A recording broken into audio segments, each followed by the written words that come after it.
You didn't lose that 5 lakh retainer client because your pricing was too high or because your pitch deck was bad. You lost it because in the first 90 seconds of the conversation, their mind subconsciously decided that you were not the right person to pay this amount and you can be replaced. No pitch deck in this world can ever fix that. If you run any sort of service business wherein it could be agency, it could be consultancy, wherein you are the one who closes the call and you decides the client and you get that client, this video will permanently change how you sell. Today I'm going to break down 5 persuasion hacks that are exactly used in hosted crisis units, negotiation rooms, and yes, high ticket sales, and showing you exactly how to use them ethically without sounding too desperate or too salesy. By the end of this video, you'll exactly know what to say in the first 2 minutes of a discovery call to make the prospect's brain decide that you are the most obvious choice even before you have sent their proposal. And stick till the end because technique number 4 exactly got me a reply from a prospect who was literally ghosting me for 3 weeks. Technique number 1 is called anchoring. Has something that most founders do wrong. They wait for the prospect to ask, what's your pricing, before they say a number because they're scared of scaring the prospect off. But your subconscious mind does not evaluate a number in isolation. It takes a number that it has heard first and considers that number as the anchor point. And this technique is most studied in the behavioral economics. So for example, another freelancer quoted your client 30,000 last week, and you quote them 1.5 lakh. It's not because you are overpriced. It's because the first relative anchor point that they have heard, that number was 30,000. So in comparison to that number, you seem pricey. Similarly, if somebody has been quoted, say 1 lakh before, and you quote them 88 or 89,000, even though it's relatively similar amount with the taxes, but the anchor, the price point in their brain would say, okay, this is relatively cheaper than it. But how do we fix it? The best solution to this is that you give them that anchor point, which is even higher. So instead of saying that we charge 1.5 lakh for a retainer, when you quote that most of our clients are charging 20 to 30 lakhs a quarter for the consultancies that we book them through our platform or through our services, they understand that the number that you have quoted them is a relatively higher anchor than what they have heard ever before. And that's where the mind shifts to the outcome. And this is the most natural way to make them sound that whatever they're doing is not an expense, it's an investment. The next technique is presupposition, which means you speak as if the deal has already happened. And this concept comes from Ericksonian hypnotherapy. A presupposition is a sentence that assumes that something is true without even stating it directly. So the listener's brain here automatically processes and assumes the same truth in order to process that particular sentence. For example, while closing a call, you said, if we decide to work together, would you like to start this month or next month?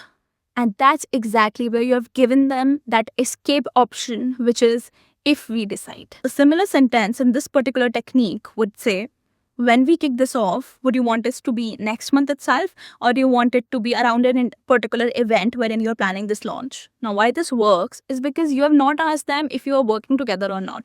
You have made them get into a particular situation wherein you are already working with them, and then they have to think about it and answer to your question. That's wherein their brain already sees the future of you and them working together. Now, here's an important part. Use this technique only on people that you see there's some friction building up in the conversation. If there's a clear-cut no, this technique does not work. But if there's a slight hesitation or they need some thinking time or something, use this and that fence that they're building immediately collapses. The third technique is loss framing. We know that humans fear losing more than gaining. So let's suppose you found rupees 2,000 on a road. You will be happy about it. But if you lost 2,000 on the same road, you will be twice as much as affected and sad about it than you were happy about it. This is a basic concept of Kahneman and Tversky's loss aversion research. And it is brutally effective in high-ticket sales because the founders are already scared about it. Already scared, what if this quarter falls flat? What if the growth curve does not actually grow? And you're not creating that fear. You're just pointing out that fear so that it works for your benefit. Instead of saying that every month you can get 30 to 40 leads with this, you say there is already a lot of competition in this market and those 30 to 40 potential clients are already being chased by other people with the same intensity. So do we want to wait for the right chance or do we have to take that first mover's advantage? And did you notice? We didn't threaten them. We didn't actually make them scared or something. We just pointed out what can happen, what is the point that can happen if we do not take this particular action. Because losing 20 to 30 leads in a month disappoints you 2x more than gaining 20 leads in a month does. I'll take a quick pause here. If this video is genuinely helping you, please like it and subscribe to it because it gives the signal to YouTube to show it to more service business owners alike. Now, technique number 4 is called the pacing line. Pacing and leading is a rapport building technique. You match exactly their emotional or logical reality first and then you make the next move. Most salesperson skip straight to the leading part. For example, a client comes to you on the discovery call and says, "We have tried the agency system before and it didn't work out for us. In fact, it burned us money." And the salesperson immediately comes out, jumps into the conversation and says, "Oh, but we are different. We do this differently." And that's coming directly to leading. And that's exactly what leading without pacing is, which gives your subconscious mind a wrong signal that this is probably a scam and you should stay away from it. The pacing line sounds like, "We completely understand you. Most founders that we have worked with already have burned a lot of money in other agencies because now you know exactly what red flags to watch for." And that's pacing. You match to the reality first and then you give them something to lead with. The best technique to close this video would be silence. This is actually the simplest yet the hardest one to do. Once you have given your commercials to the client, stay silent. What most of us do is that we give them a commercial, and if that does not work out and if there's no reply from their side, we say, "But definitely we can figure out something for your budget as well and we can customize the solution." When you do this, you are actually anchoring them towards a cheaper solution even before they've decided and made up a mind and if they want to continue with our particular solution or not.